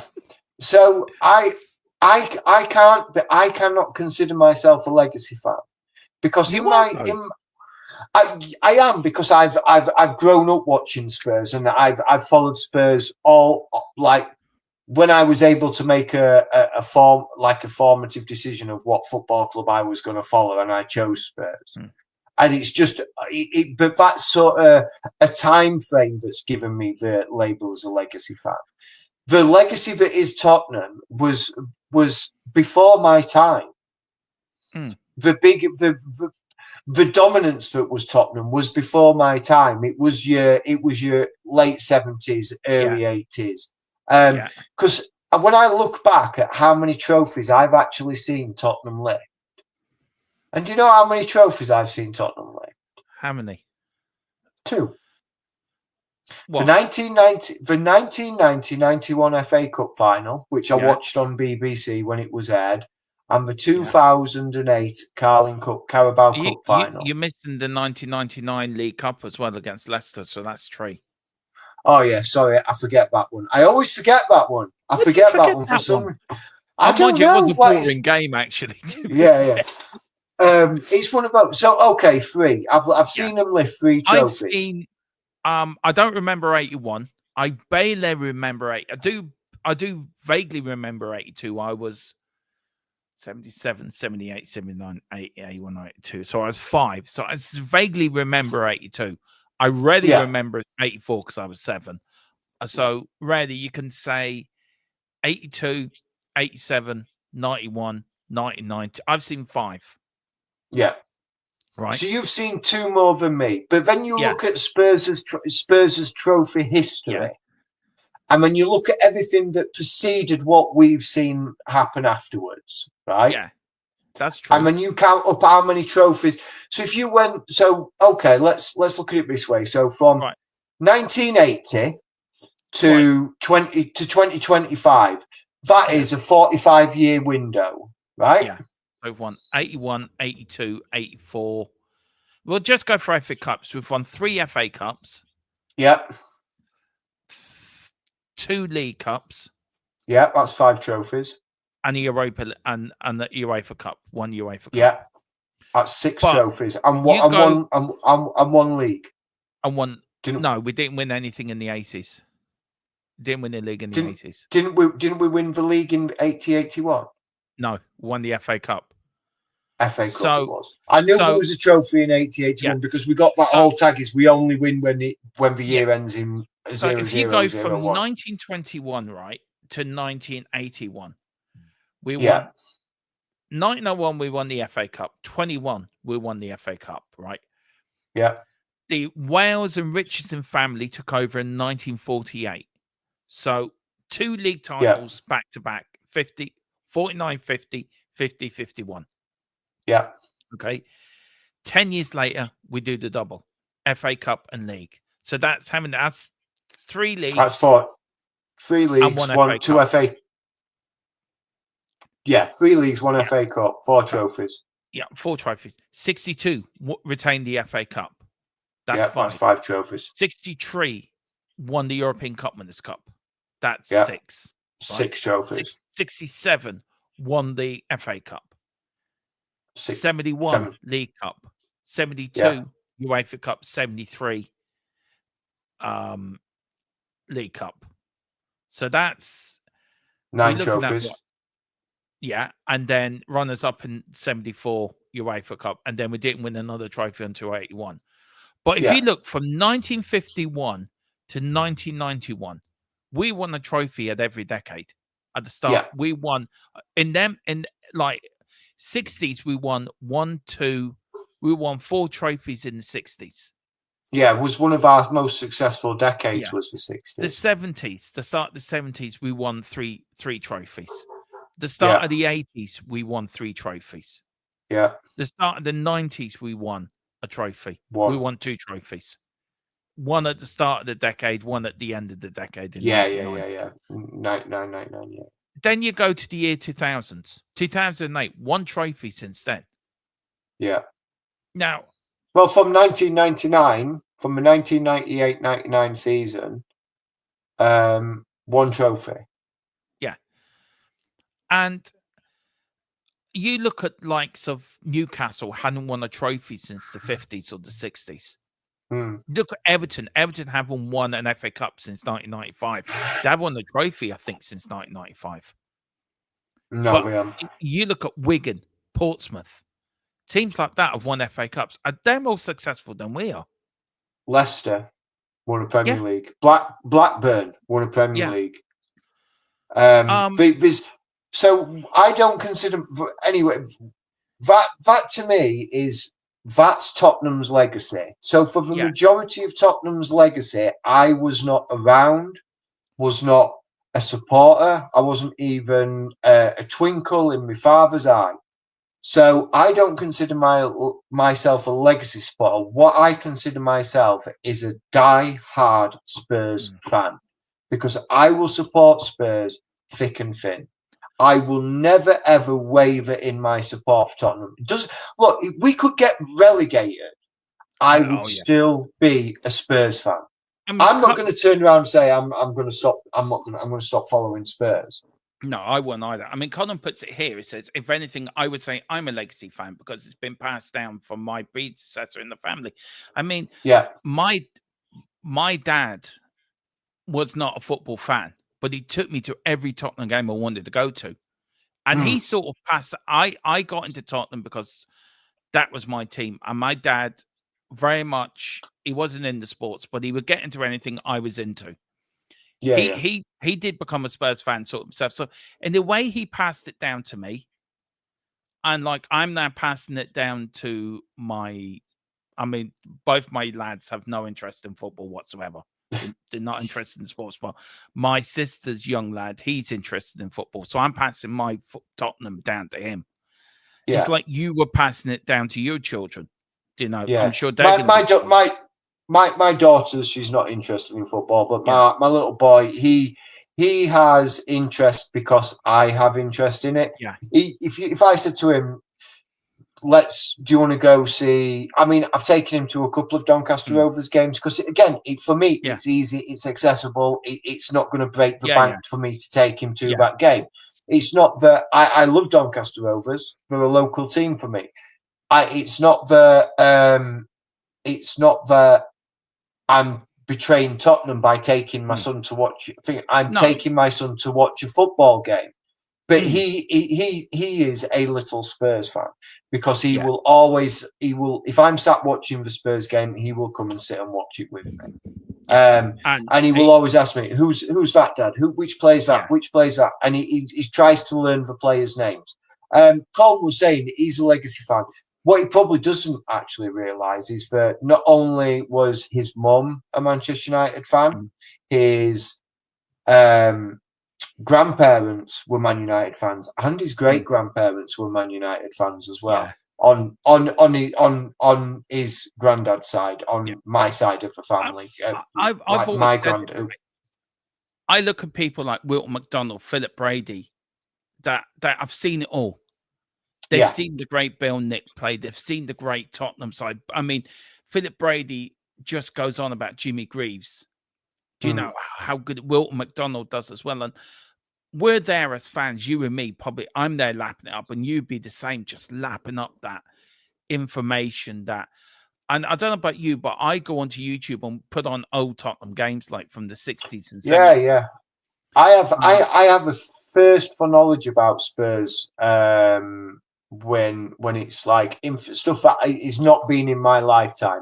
It's like I told you about it in a stream, but I've got a VHS tape of Spurs' greatest FA Cup victories. Was that Jimmy Greaves? Do you remember Jimmy Greaves brought out a video, top 10 Tottenham games? Or was it top 5? He must have brought it out in the 80s. Do you remember that video where top 8? Jimmy Greaves did one for Liverpool. He did one for Tottenham. I can't remember. But yeah, Tottenham's everything to us, isn't it?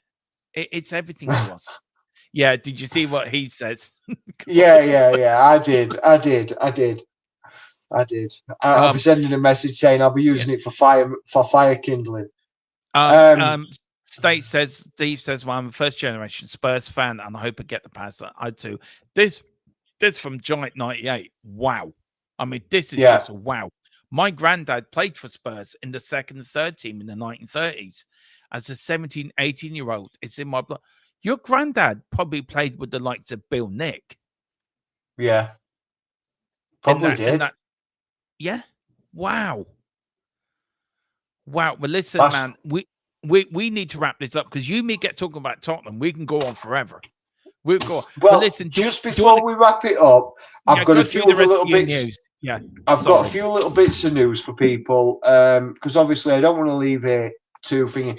Someone did put it. Chills did put it here. Bergville, a surprise medical team, shock with his recovery, still touch and go, but he's been pushing hard as possible to be ready for the final. So, Chill, what I'm hearing with regards to Bergville, yes, there is a chance that he may feature in the final, but he might not start. It is touch and go. They don't want to rush him because they don't want to aggravate any injury that is there. But that's what I'm hearing, and it does kind of back up what you're saying there. But some other news, guys. It's a little bit of more transfer news. Dermo's gone, so it's just me now on my own. So, Juventus and Dusan Vlahovic. So, Juventus have actively put Dusan Vlahovic in the transfer window with a hope to sell him on, and there you go, Dermo. Your mic's gone, buddy. Dusan Vlahovic, Juventus are actively trying to sell him to raise the funds they need to make money to sign Randall Kolo Muani. Now, the sum that is being quoted is around about the £35 million mark, which isn't unreasonable for someone of Vlahovic's quality. The sticking point for Spurs' interest in Vlahovic is his astronomical wages, which he is currently on at Juventus, which is in the region of about £325,000 per week. Do I see him coming to Tottenham? It's a coin flip at this moment in time because I can't see Daniel Levy smashing the wage structure at Tottenham for one player, personally. I don't know what you think about that, Dermo. my earpods have gone funny, so I don't know if you guys can still hear me. Yeah. Well, you're going through my television, your voice at the moment, so keep this sort of brief. Yeah, I agree with you. I agree with everything you've just said, to be fair. I can't say Levy paying out that sort of money. No, I can't. As much as I would love it to happen, I can't see it happening. I can. Look, what else you got, man? What other news you got? So Rodrigo for your one I can see happening, by the way. for which one? The Rodrigo one. Yeah, I can see that happening. Yeah, I can see that being right up Levy's street. And the fact that he's actively wanting out of Real Madrid because of this spat that he's had with Bellingham and Mbappe. And if he's wanting, if we win the Europa League and we get Champions League football, why not? And I think it's a good way for both players to get what they want. Rodrigo gets out of Real Madrid and he comes to a quality team like Tottenham, and he strengthens that team, and he gets game time and he gets to play and he gets out of the toxic environment that is Real Madrid at the moment. And Romero gets his wish of going to play in the continent.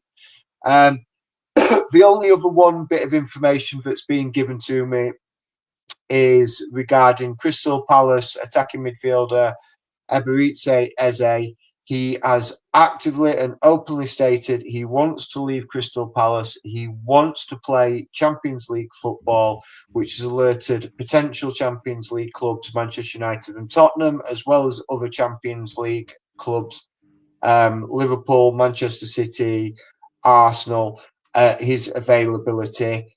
And Crystal Palace are looking at around about 70 to 80 million pounds for it. Do you know what? I as a player there you didn't mention was Eze, right? Yeah. I would take. That's what I was just talking about, Eze. Yeah, because I couldn't hear properly, so I was hoping you. Hoping you were. Yeah, I watched him on Saturday. He already wants to come to Tottenham. Yeah, you want to see him before the game. He's interacting with the Tottenham fans. He was next to Sonny. I tell you one thing, he really wants to come to Spurs. Yeah, I think he wants to play in that stadium. Yeah. Look, I love the stadium. Don't get me wrong. It's great. But I've said it before and I say it again. I'd just rather have White Hart Lane and a decent side than that. But if you bring Eze in there, that where does that leave James Maddison? Do you know? Can James Maddison and Eze coexist in the same team? It changes the structure of the midfield is what it would do. Because I mean, look, if you hang on, just very quickly, just bear with me. Could you play Bentancur or Bergville in the number 6 and play with 2 10s, Maddison and Eze? Yeah, absolutely. You would decimate defenses. You imagine having someone like Eberechi Eze's skill, speed, and vision with Maddison's ball playing, ball passing ability, sitting behind a lethal striker with someone like Rodrigo and Decky out on the wings.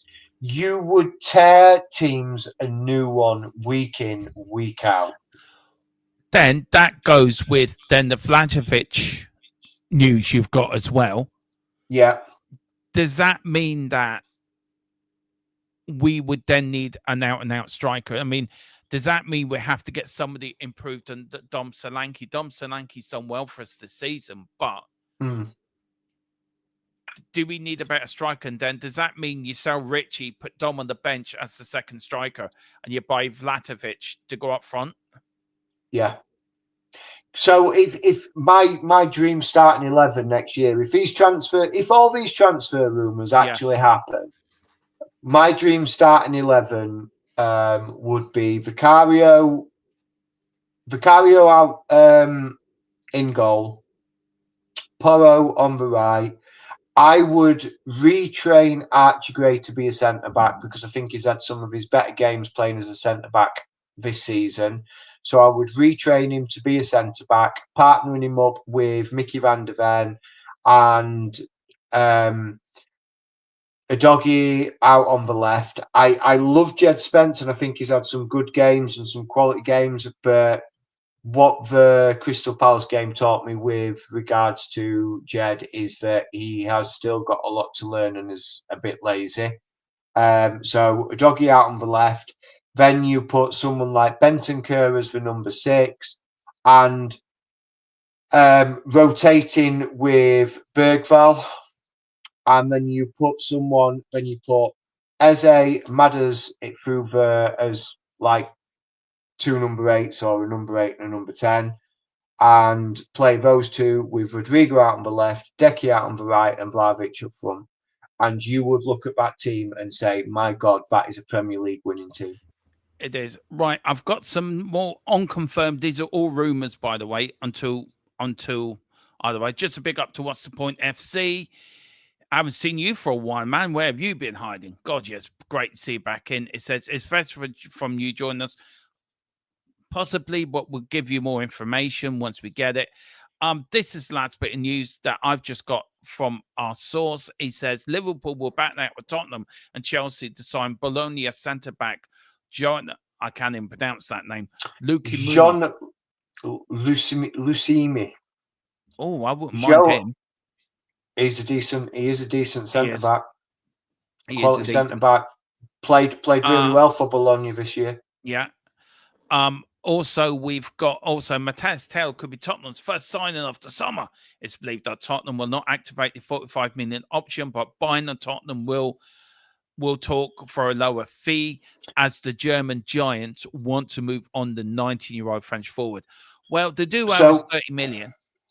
So, yeah, I was just about to say that. So I have heard unconfirmed reports that Tottenham are going to approach Bayern Munich with an idea of, so they owes what, 35 million into it. That so the hotel deal, the loan and the option would have been 50 million. So from what I've been told, and like I say, it's unconfirmed at this moment in time, that Tottenham are willing to take £25 million off what Bayern Munich owe us for Harry Kane to lower the deal for Matisse Tel down to 20 million, with the 5 million that we've already paid them for the loan fee, making the total 50 million. So they're getting the same amount of money, but it's just structured a bit strangely, if you know what I mean. So Bayern Munich take the 20 million off Kane's deal. They pay us 5 million, but we give them 5 million, and 20 million, it evens itself out. I have seen the reports that Dortmund want Mikey Moore. That's never happening. It's never going to happen. Your mic's gone, Dermo. Dermo, your mic. Sorry, I'm okay. Sorry. I muted it because I just muted it. Sorry, it's my own fault. Jacob Ramsey will welcome a move to the capital if Villa decide to sell the player on in the summer. I wouldn't say no to that, actually. I quite like Jacob Ramsey. I think he would actually add to our squad. And that's the thing, isn't it? It's about building a squad that is capable. If we win the Europa League, we're in full competitions next season. You need a squad that's going to be able to play on 4 different fronts. Something we haven't had to do this season because of injuries. And we didn't have the squad to balance. Is this where Paratici now comes in? Just last question before we finish off. That Paratici is now playing all these plates in the air, spinning all the plates all at once. Yeah. And whatever lands. But a Paratici transfer window seems more exciting than a Lang and Mon transfer window. Even Gabbiadini, we've said it in the chat, and Gabbiadini's already out, apparently rumoured to be meeting. Are you excited about Tottenham's summer transfer window? Because a Gabbiadini Paratici window is a lot more interesting than a Scott Munn and Lang transfer window. But the question remains, Who are they buying for? So, last question, James, before we end off. And this is, we'll give it to the chat as well. Am I going to get hung on this one? No, because I'm going to hang. Are you gonna put me on a pike and say you said? No. Who do you think, hand on heart, if you put your hand on your heart, honestly, as a Spurs fan, hang on, hand on heart, yeah. Who's going to be Tottenham manager next season? Who are they buying for? Xavi. I tell you what, they're buying for Xavi. I'm saying this is hand on the heart for me. I think they're buying for Ange. And that whoever loses, we'll do a little bet on this. All right. What we having? Forfeit. We'll let you decide the forfeit. Me? Yeah. Okay. If I'm right, you have to wear Doncaster. If I'm right, you will have to wear for one stream Doncaster Rovers arch rivals shirt. So Rotherham.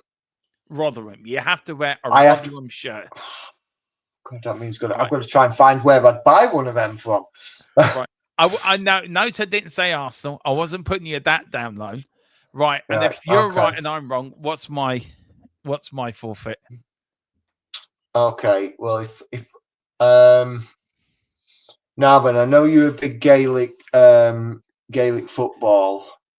Yeah, don't say it. Do not say it. I know where you're going. Don't say it. I know where you're going. So who's your favourite team again, Dermo? I support Wexford in hurling and Mayo in football, but I would say Dublin would be the rivals that keep beating Mayo. So it would have to be right. Dublin. So yeah. So if I'm right and you're wrong, you have to do a stream wearing a Dublin jersey. Okay. Oh, as Colin says, Dermo has to wear a Cork shirt. Well, my birth father was from Cork, so no way. I would never wear that. Not in the. I'm sorry. I'd rather put YouTube than wear that. I am telling you now, Colin. That's not hell. No, I couldn't do that to you. I couldn't do that to you. I couldn't do that to you. Gerald, but I'd be like, Kilkenny are Wexford's rivals. So okay, a Dublin. If it's football, Dublin or hurling, a Kilkenny shirt, fine. I'm happy with that. But I'm not wearing a fucking Rangers shirt. You can. I thought you were confident. Yeah, but I'm not wearing the Rangers shirt. I'm sorry. No.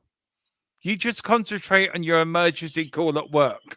And said come here and curse and trouble. I'm going to say, I thought you were going to work, and he's just been flooding the chat. Yeah. Oh, bless him. Don't worry, Colm. I will not be putting on a Rotherham shirt. No. We'd both be wrong. It'd be Inzaghi. Yeah. So if we're both wrong, I'll have to put a Rotherham shirt on, and you'll have to put a Dublin shirt on. Okay. Yeah, because then it's fair. Then neither of us were right. As is. On that bombshell, we'll leave it there. Thank you, James, for tonight. I need to get off in 2 hours because I want to get these shorts up because there's some good shorts in this. But thank you all for watching. We are back on what day is it tomorrow? Thursday tomorrow. Tomorrow there was some slight pre-records up, predicted lineup, pre-game thoughts. We'll get James's pre-game thoughts as well if he sends that in. Are you working tomorrow? Yes.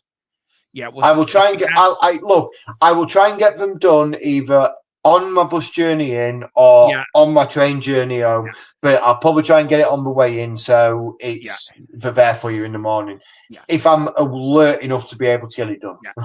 And then Friday, you got Before the Whistle, Watch Along, and After Score as well. Friday, we're on a Friday. The Spurs game's Friday, not Saturday. It's Friday. And then it's Spurs are on the way to Bilbao. Right. That on Friday. Never gonna do it again. No.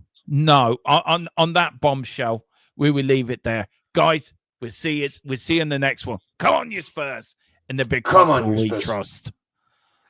In the big Inzaghi, we trust. Xavi! Hang on, I've got to do an outro quick. I'm running out of time here. I've got to try to get this done under 2 hours. All right. Speak to you later. Bye-bye. Go on, you Spurs.